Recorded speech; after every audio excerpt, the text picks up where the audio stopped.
This is actually part 2 of the segment of the Ticking Time Bomb.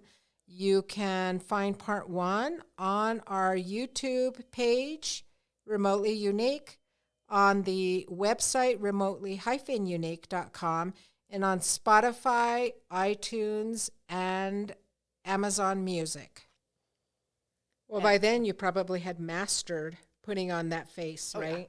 Oh, yeah. And just acting like it was just any other day, like a lot of victims of abuse do, children and adults. Oh, yeah.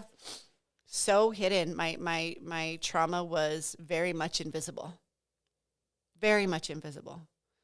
You know, I think there were people would say, like, wow, you're doing so well.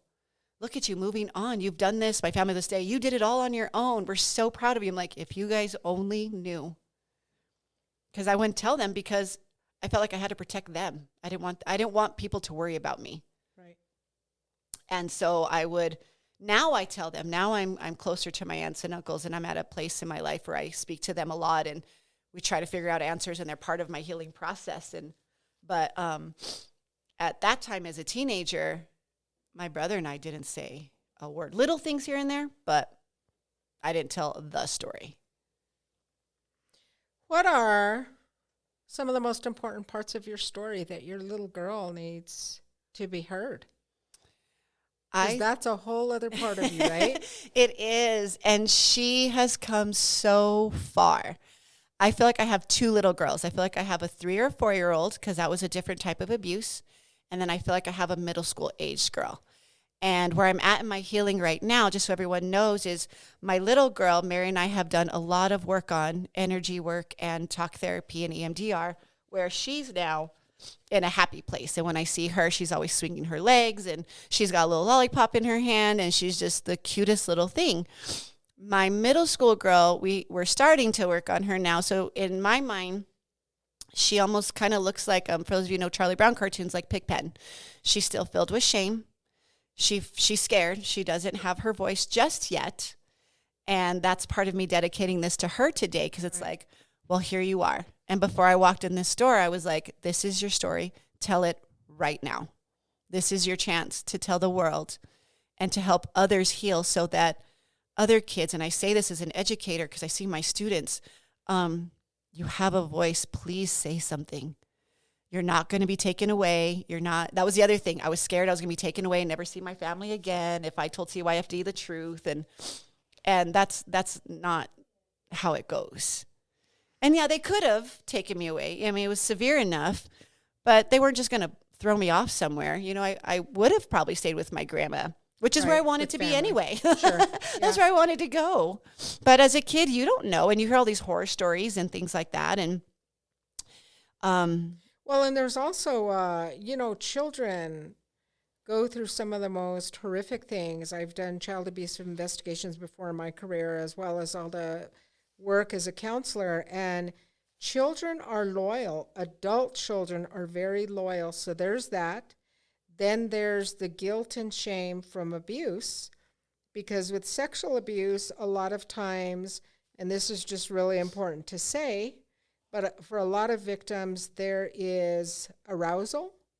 yeah. Sexual arousal, because the body is conditioned that way. The body doesn't know, oh, I'm being abused.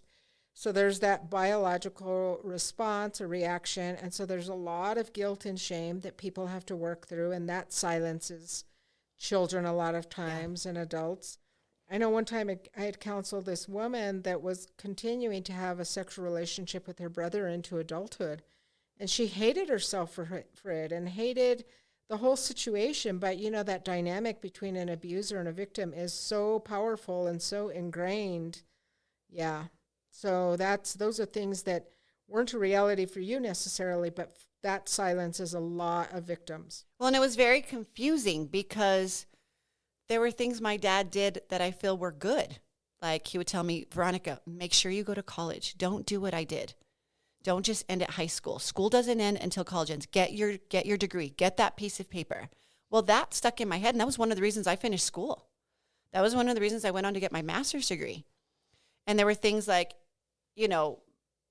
make sure you always stay in shape. I want you in a sport. I don't care what sport you do. but I want you in one all the time. And let's try and earn a scholarship. You know, he did some good things, and he was a great coach. Like, if I could peel away that abused little boy that was in him and just have the man that was the coach, there are people out there. It's like, your dad saved my life. I would have been a gang member on drugs had he not put me on that track team. Sure. And those are good things. And I always want to remember those, because those are good things. But that's also what's so freaking confusing, because I'm like, did he really love me? Or was he just planning on abusing me when I came out of my mother? Because the abuse started as an infant. Right. Well, do you think, we've talked about this, do you think your dad had a personality disorder, knowing, about our discussions and what that means? Yeah, for sure. So yeah, there was definitely some narcissism in there. There was all kinds of stuff. I mean, you would obviously be able to do the labels better than I could, but yeah, he was a very, very, very sick man. And I know that he was sexually abused and saw a lot of violence with his parents when he was little. His dad was an alcoholic and beat up his mother and died when my dad was 12. And then he and his two brothers lived a very violent life. They were sexually molested as kids. They sexually molested their youngest sister. I mean, it was just this cycle. So when he was going to have a little girl, here came another, another victim. Yeah. That's incredible. That Jekyll and Hyde, I think is, but the calculating, so a lot of perpetrators do have personality disorders. And so oftentimes they don't have the ability to feel guilt or remorse or anything like that. And a lot of times they do groom the community. You're talking about like priests. Look at how many priests there are that abuse children and, completely fool the community into thinking and seeing them in a different way. Mm-hmm. And like you were talking about your dad, he was involved in the community in a lot of ways, well, as a coach and so as a mentor. Yeah. I mean, I didn't want to run for any other coach than him, because to me, he was the best. I saw him produce some really incredible athletes, collegiate athletes. And when he stopped coaching, I was like, I stopped running. I was like, I'm not competing, and I'm not going to run for anyone else. And I had that loyalty and dedication to him. As abused kids, we were like pound puppies. I mean, my brother just held my dad on that pedestal, even though he was, beaten and tortured his whole life. Yeah. How'd you take him off the pedestal? I think through. And when? Wow. Okay. I think there are several times I've taken him off that pedestal where, I had to work a lot on forgiveness, because forgiveness I now know is very powerful. Yes, absolutely. And that's when I took him off the pedestal. And what was that process like for you? What does forgiveness mean to you in regard to this healing? Well, the hate was very prevalent for years. I mean, years and years and years and years and years. And I kept thinking, I have to find forgiveness. I have to find forgiveness. I know it's going to help me. And I saw the movie and read the book, The Shed. Oh, yes. And I thought, if that man can forgive that predator, what he did to his little girl, I have to be able to find forgiveness for my dad.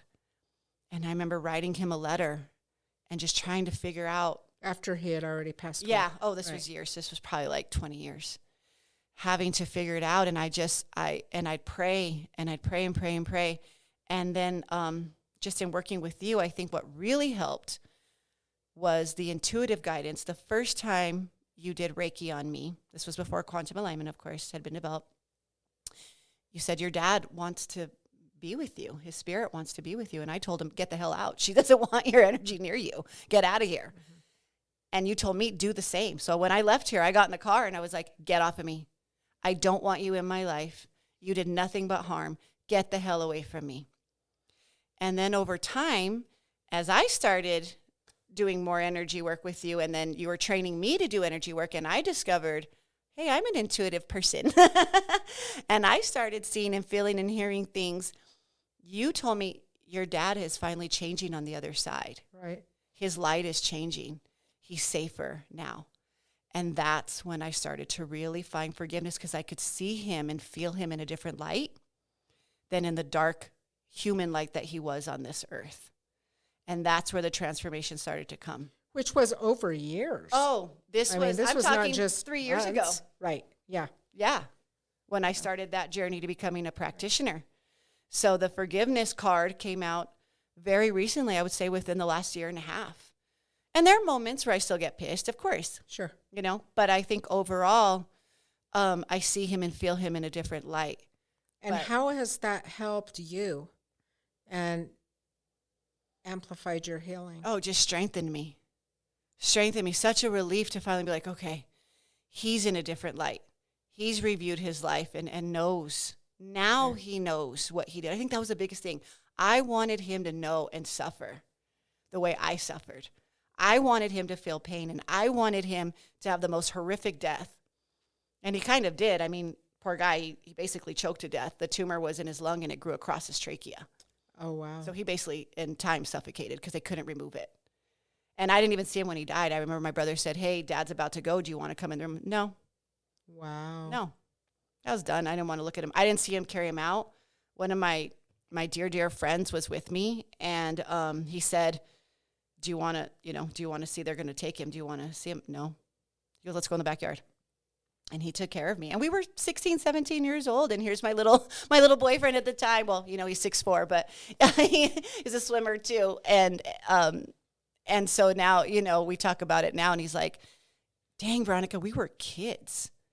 And I remember your dad told me, take care of her the day before he died. Please take care of her. And I was like, well, that was actually, I mean, as beautiful as that was, I mean, that was a lot to put on a 16-year-old boy. Yeah, for sure. We weren't going to get married. You know, we weren't. I was like, oh my gosh, you poor thing. But to this day, he's one of my dearest of friends. And so, yeah, I guess he lived up to the promise. So that's good. Yeah. But yeah, I think the forgiveness was power. And I didn't know Taking that. back your power. Yes, because Because a lot of times people think forgiveness is for the person. They're Yes. like, I'm not going to forgive them. You know, that's like saying that what happened was okay. And so therapeutically, I work with them to realize, no, you're not forgiving for that person. It's really for you. Yeah, you taught me Right? that. You taught me that because I was thinking forgiveness was weakness. Crying is weak. All Right. those things, all those emotions was for the weak because that was what we were taught as kids. If we were injured, if I injured my shoulder in swimming or my brother, you know, tore his hamstring in a race, it was finish the race and then we'll take you to the hospital. Maybe. But you're going to deal with it. And then, you know, your ass is back in the pool the next day. I remember my brother playing with, you know, his shoulder dislocated, a broken hand. And what was crazy is the coaches were so scared of my dad that he would tell them, no, you put him back in. He would tell them what to do because he would come unleashed and unhinged on the coaches. There were times he threatened their lives if they didn't do the quote unquote right thing with my brother, and send him back in. They're like, you know, your son's injured. Yeah. He's like, get him back in that game. Wow. So that mentality of being tough helped me in a lot of ways. That's the Right. confusing part again, right? Helped me in a lot of ways. Helped me control in a good way, my nerves when I was competing nationally or I was about to step on the stage and in front of, you know, 700 plus people and I was scared to death. I knew how not to show it and go onto the stage and present myself to the best of my ability. But inside being so nervous, I learned how to control the flame. And that's what he called it. You guys got to control the flame. And it was great when we were athletes and we had to compete and get in that zone. Terrible when you're dealing with trauma because then you're just numb and you're not dealing with it. Right. Speaking of, okay, so being numb. Talk about that. Oh, being numb. Your history. Yeah. That was my safe place Right. for a long time. And I knew how to go there in an instant, consciously. It wasn't a state that I lived in. I could come out and be fun-loving and happy and feel emotions and laugh and cry at the movie that we saw or whatever. But when the going got hard or whatever, something was going on, a death in the family or whatever, and I had to speak at the funeral or I had to, you know, whatever was going on that was traumatizing, I would tell myself, go to that place, go numb. And I could click in, go numb, and I would do my job, right? Like a light switch. It was a light switch. And that light switch happened, I remember consciously and very vividly, the day my dad died. My brother said, go call the funeral home. tell them what's going on, and let's see what our next steps were. Because we were kids. Yeah. We were 17 and 21, and here we were like doing all this, right? And we already knew because we just planned my mother's funeral the year before. Crazy. And I remember picking up the phone, and I about lost it. And I went, no, go numb right now. You're orphaned, and you have to deal with this. You have to take care of yourself. It's about you and you alone right now. So let's go. And I did the funeral. I called the paper. I did all the stuff as a 17-year-old kid. Wow. Did the music, all the stuff that you do that goes into that. And my brother took care of all the other stuff with the family and, getting him to the mortuary and all that business because he died at home. And I put my head down. I got through school as fast as I can. I had my master's at, 21, 22, started teaching right away, bought my own home right away, put my head down and worked my ass off and avoided everything because I thought, you're alone, make your own money, become your own success. But what I wasn't doing was dealing with all the other crap that was in my body. So it wasn't until I started to break out in rashes. I was getting panic attacks where I couldn't breathe. Actually, was on stage one time performing and my throat closed. And I turned around to my musicians, and one of the guitarists got water, went to hand it to me. Another one of the girls that was there went to get me. And I told myself again, I flipped the switch, stop it right now. Breathe right now. And my throat opened, I breathed, I turned around, and I finished my solo. And so those switches, I could control them, man, so well. Still can if I want to, but I really have to self-talk myself to not do that. And what do you think, how is your range of emotion now after all the work you've done? I've cried more in the last year than I've probably cried my entire life. Right. And what about the good feelings? Oh, so right, good. because it's like, because Yeah. that's all in one, right? Like a lot of times people will think, well, I don't want to deal with these trauma issues. Why deal with the pain? And I'll tell them, well, then you're going to blunt the positive too, because it all goes together. Yeah. It's not like a light switch where you can say, well, I'm going to not feel all the pain, but I'm going to have all these amazing, vibrant feelings with life. Yeah. So fortunately and unfortunately, I have a super high pain tolerance from what I endured as a kid. But when you started to do Traumasoma and quantum alignment and you started to dig some of that trauma out, I mean, I've had back pain, knee pain, ankle pain, shoulder pain since I was little, like I was a kid. I just thought that's what my body, that's how I was built, right? It was an injury. It was a sports injury. It was overuse. It was, I had migraines, and you'd go to the chiropractor or whatever, get fixed up and out you went. But I lived in pain, physical pain, all these years. And it wasn't until you started doing quantum alignment and Traumasoma that I remember calling you freaking out because I was like, I don't know how to live and feel good. Right. I didn't know that body. Right. I didn't know how to feel light, but yet grounded and planted into the earth every day. I didn't know not to have nightmares. I thought that's just how I slept. I didn't know that every time I walked my dog, I felt back pain every time I'd walk, or, if you're walking around New York or Vegas or whatever for, hours upon hours, I was in pain the whole time. And I thought, oh, it's from my car accident or it's from this dance injury or whatever. But when you cleared it, I was like, oh, that was emotional pain.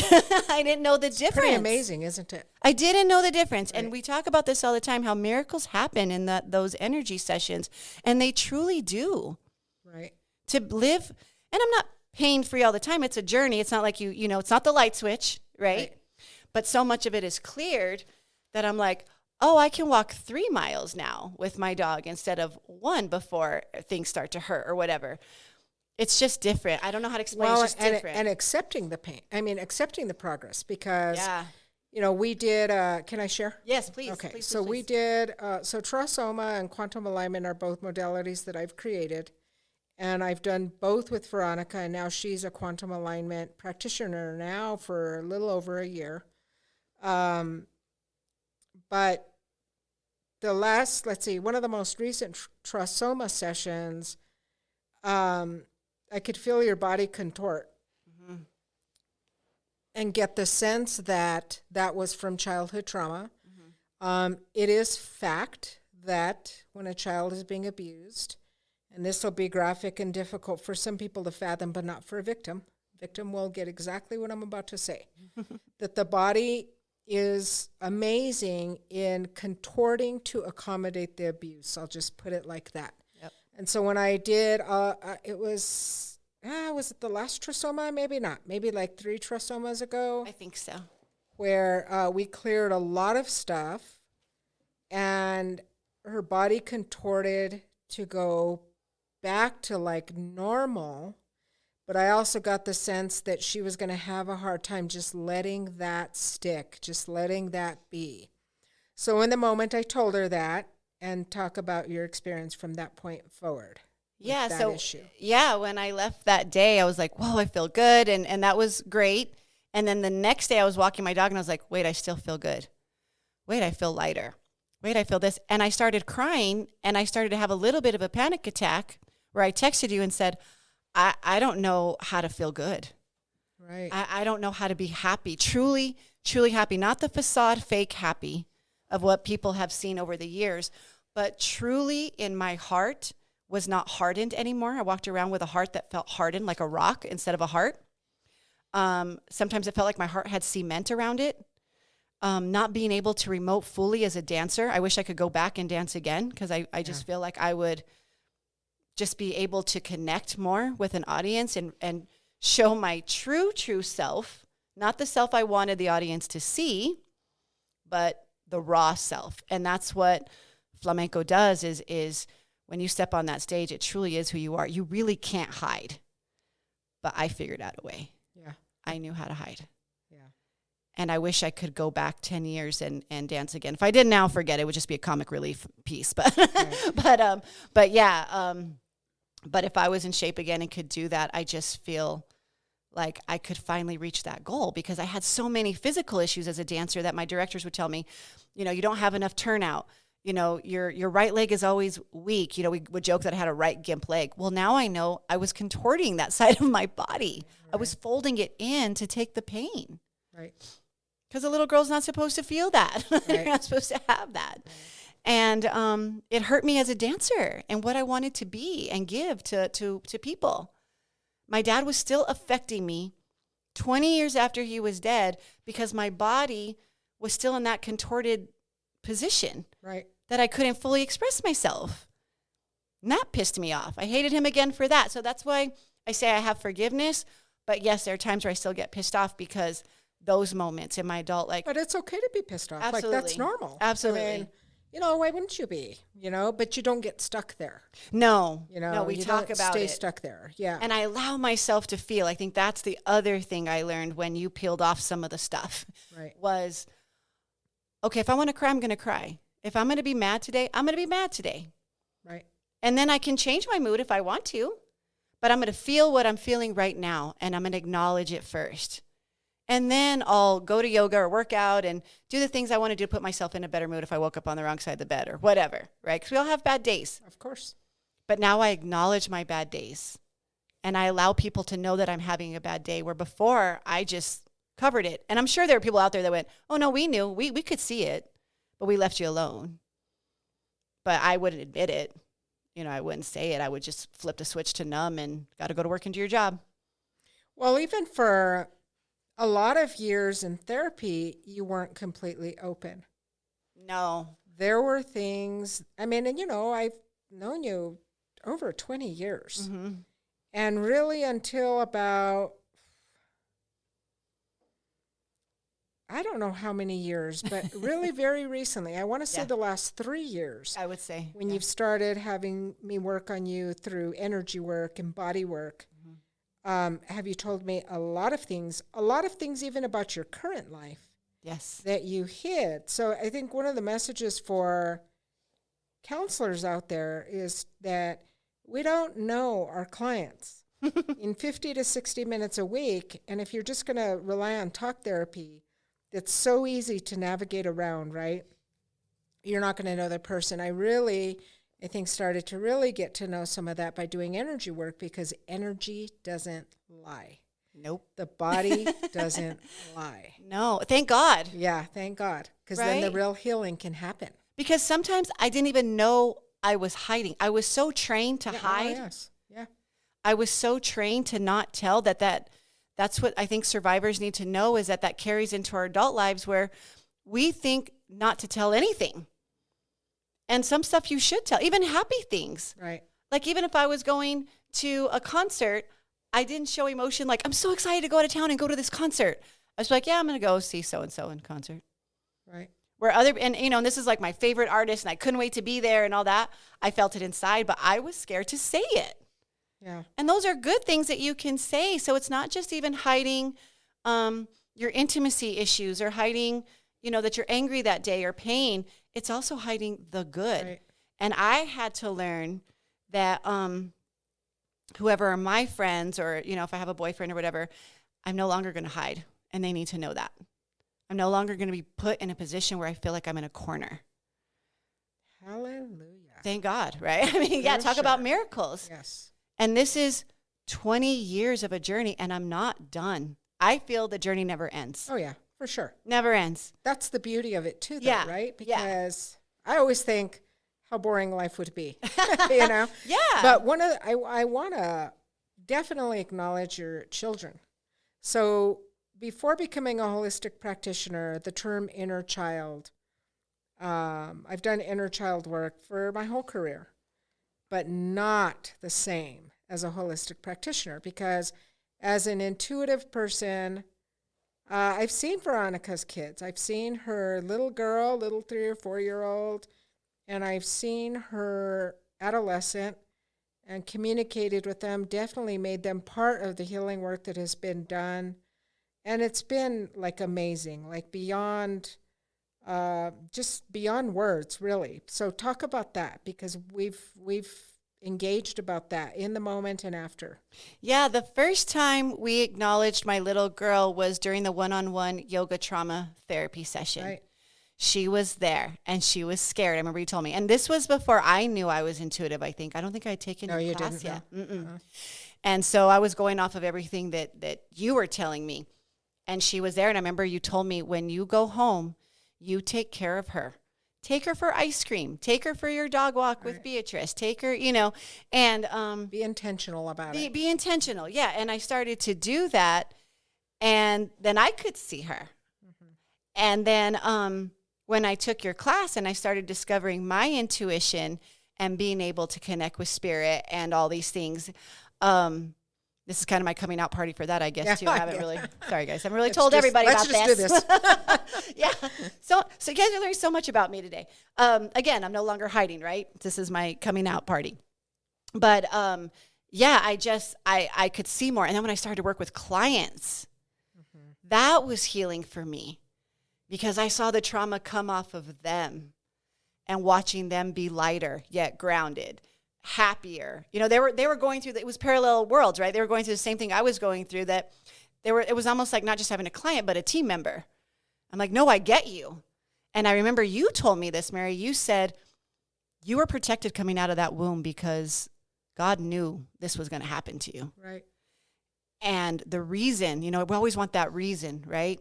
Is so that I could do the work I'm doing right now. Right. Because I truly can relate when those clients come in, regardless of the trauma, right? Because we work with our first responders, and they, obviously that's a different type of trauma. They see at work every day that I've never really experienced, but it's still trauma. And when we clear it and I see them finally say, I can sleep, or I slept tonight, or I was happy when I went home, Or or I'm not suicidal anymore. yes, it's like, oh, thank you. And I thank my little girl every time because I think, if you hadn't been tough enough and strong enough and protected, divinely protected, I would not be here as healthy as I am, one, and I would not be able to do the work and help others the way I am. And that I just hold her on the highest pedestal. Well, she's the one that goes through all of it, right? The abuse and then through the healing work, which isn't easy to face all of those things. Yeah. I want to say, so when I said that you were protected, it's not that God is part of the abuse that happens. Right. We're given free will. Yeah. And there's a bad and good to that, right? So people that are abusive, they have the choice to not be and the choice to be. Right. I could have continued the cycle. Right. Yes. Right. My brother and I, my half siblings, we all could have continued the cycle. Right. But thank God we didn't. Right. And in our own ways, we deal with it as best as we can, however we can. I think the healing process is unique for every survivor. I hope part of my healing process is to one day write a book, kind of almost like a letter to myself and to others of you can heal. You don't. And when I say continue the pattern you can continue as an abuser, but my family sometimes will tell me, I don't know how you aren't homeless on drugs or, Right. You didn't go into prostitution or other things because of what happened to you. And I'm like, one, the grace of God, my faith is very strong. Two, my mother's family. I mean, Right. a million shout outs to them. They really took me under their wing when my mother died and my father died. And they were my rock. And I always tell them, I didn't do it alone. Grandma gave me a house. My aunts made sure that I was, finished being raised. They supported me through college. My uncles would help me with my papers. My cousins would help me with my, my homework and all the things. Like, they were my tutors. They were my mentors. They were why I have a great work ethic about me. And there were times I was mad at them, like, why are you pushing me so hard? Feel sorry for me. My parents died, and they're like, nope, you're going to get up and go clean the solo club every day. You're going with us. I'm like, no one else is. But I now know why they were doing that.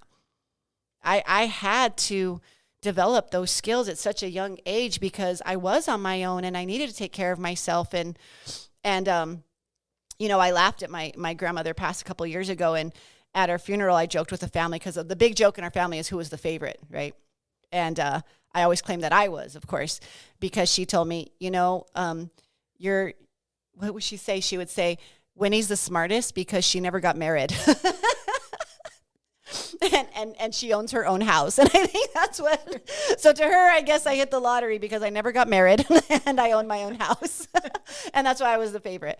But I'm sure other cousins out there would argue with me in hearing this. But I think she raised me to just be a very strong individual woman, and would she love to have seen me been married and have kids, but she just wanted me to be happy. Right. And Yes. in that journey, I wasn't ready to be someone's wife. I mean, I don't think I would have been a very good one. I was dealing with so much, I wasn't ready to be a mom. And that was okay. I had other things, and now I'm a dog mom. But Hey, that's a pretty important role. and if you guys know my dog, she's intense. No. She is. She's She's very so spoiled. cute. She's my little sweetheart. Little diva.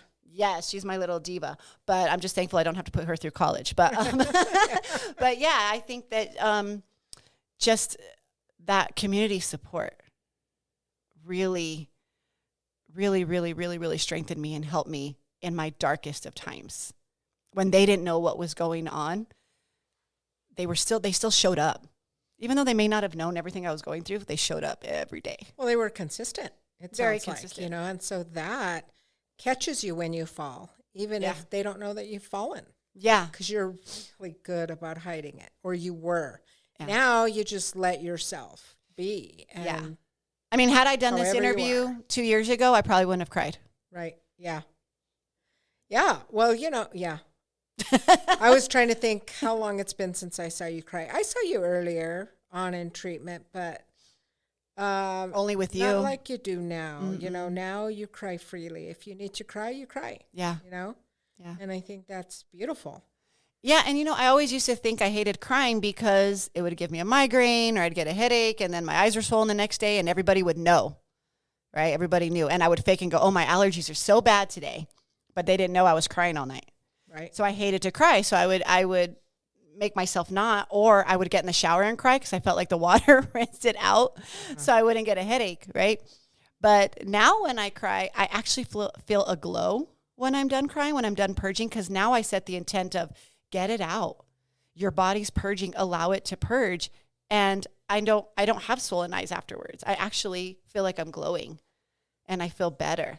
I'm like, oh, that's why people cry. Yeah. I didn't know because The I body wasn't allowed. really needs that. Really. Yeah. Or else it's going to come out in the rashes and the acne and all the pain and all the stuff. And disease. And at the most disease. extreme Yes. end. If I Yes. don't let it out by journaling, crying, emoting, whatever it is. Yeah. So where do you think you're at in your healing? Well, I'm definitely not done. Well, like I said before, I think my intent now, my goal now is to really take care of that middle school girl. Yeah. And what would She- she say? She's scared Yeah. and she's quiet, But at the same time, I'm starting to see her in the last 2 weeks, literally, kind of stand up and be like, we're going to be hurt. We're going to, I trust you now. Because I think for a while, she didn't trust any adult. Right. Because the adults, at that time, my parents, they were not showing up. Well, they were showing up, but in a horrific way. But I talk to her every day, and I'm like, now you have adults that are going to show up and root for you. Now they want you to speak.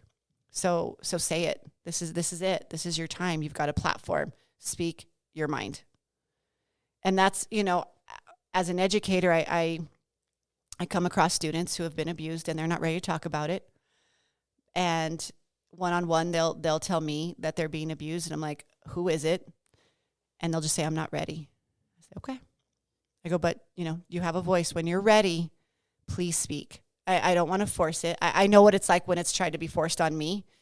And so I know better as an educator not to do that to my students. But I respect them, and I respect their voice, and I respect where they're at the same way I respect my little girls. But when they're ready, and I hope they're ready sooner than later, please say something. And if you can't say it out loud to a teacher or a trusted adult, but you can convince your parents or someone to get into therapy, or just even to do that energy work, then you almost don't have to say anything. We can start that healing process at a younger age than waiting till your 30s and 40s like I did. Yeah, for sure. Yeah. And I think, I'm working with a lot of kids doing energy work. And I think if we can get more of those younger ages to release some things without them having to talk about it, that's great. Yeah, absolutely. Because I know as a kid, one, I wouldn't have been able to articulate it. I don't know how I would have talked about it. I really don't know. I go back to that time, and it was just so confusing and scary, and I was so hidden and allowed myself to be, and so turned off and so fake. If someone would have said, please tell us, please say something. I saw something in your dad and I want you to tell, or whatever, I wouldn't have told. Just like when CYFD was interviewing me in 7th grade, they were like, do you walk on eggshells around your house? No. Right away. I didn't have to think about it. No. But in my mind, I was going, oh God, yes. But I knew not to say something, and I knew to protect him. And part of me wanted to. Yeah. Yes. Like, how dare you come in here? It's that thing, like, I can talk about people in my home, but don't you come in my home and talk about them. Right. So it's also that, we're pound puppies as little kids, and we just want our parents. Yeah. Well, and the fear of what's going to happen if you do say anything. I mean, it's just it's so unfair for a child to have to be in that situation. Oh, yeah. And 2, it's just so complex. Yeah. Sure. I mean, one of the times when we ran, my mother hid a knife under her pillow and was throwing up blood. Her ulcers were bleeding, and just the stress. Yeah. And she always tried to make it seem like a game. I don't know. It was it's so weird, and it's so foggy, but yet so real. Right. It was hard for me to even write down my story today because it's not linear, and it doesn't go A, B, C, D. It's all over the place, and the flashbacks and the memories and the healing and the therapy all just come from all over the place. There's not a linear line that I could draw, because that's not how trauma works. Right. And that's not how it's peeled off. And that's why, you just got to dip your toes in the water. And it takes courage. And were there days I didn't want to come in to see you because I knew I was like, I'm having a good day, and I'm going to go freaking do EMDR, and I'm going to cry my eyes out, and I'm going to be exhausted, and I have so much work to do. I don't have time for this.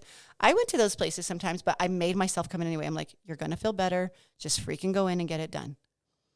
And I had to be that forceful with myself sometimes, because there were times where I'm like, oh, not today. I don't want to do it today, But now with energy work, I'm like, why aren't we doing energy work this week? Yeah. Can I come in tomorrow again? Yeah. Because that is just, you peel it off, and I don't have to think about it. I don't have to talk about it. I don't have to cry. I don't have to do anything. And it's a ton of stuff that gets released. Oh, so much. Yeah. So deep. Mm-hmm. So deep.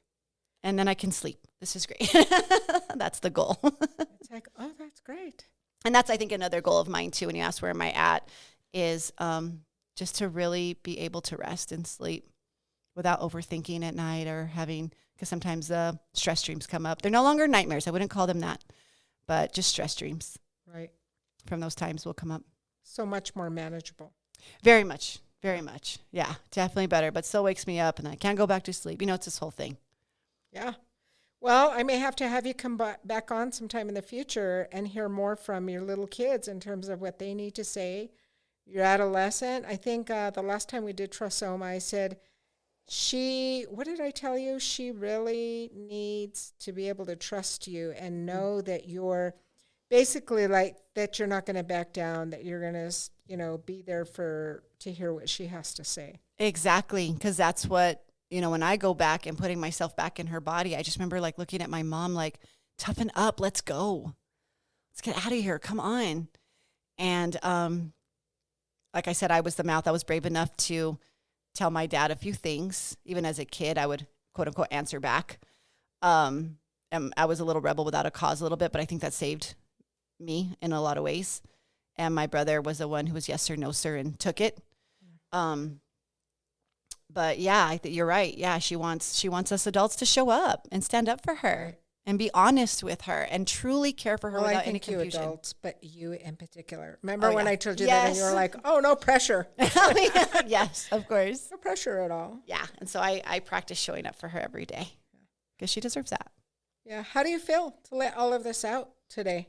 A little scared, a little crazy, but I feel good. It's finally time. I'm 46 years old, and why not live my truth? Right. Everybody has a truth, right? Right. And there's nothing to be ashamed. I was ashamed of my truth, and I didn't want people to know. But I'm no longer ashamed. That's amazing. Amazing. To take your power back, that's what Yeah. this is all about, right? Yeah. So that you can live free of all of that. Doesn't mean that you won't get triggered, doesn't mean that you won't have things come up, but definitely not to the degree that they have in the past. No, and now and I not have nearly tools. as often. Yeah, you've given me, and your team has given me a toolbox.